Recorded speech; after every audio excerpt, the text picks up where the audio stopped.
Good evening, students. You are welcome to Adewale Kayode online class.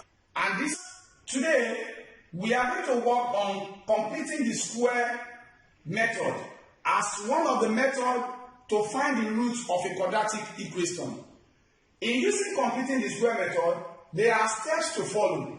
And the first step is looking at equation with irrational root.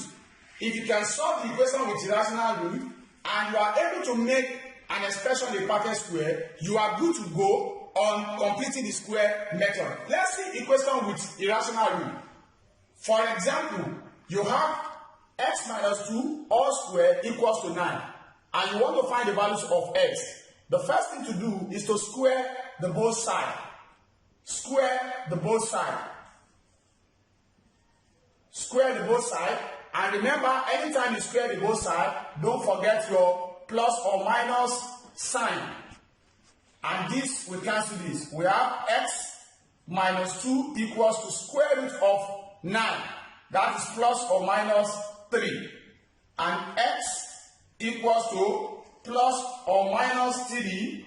When you take this negative 2 to the other side, that will give us plus 2. Then we have x equals to plus or minus 3 plus 2. And this means plus or minus. That is, it's going to give you two answers. X equals to plus 3 plus 2. Or minus 3 plus 2.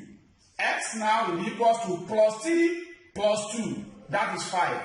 Minus 3 plus 2. That is what? Good. Minus 1. Then therefore, x equals to 5 or minus 1. Once you get the values of x,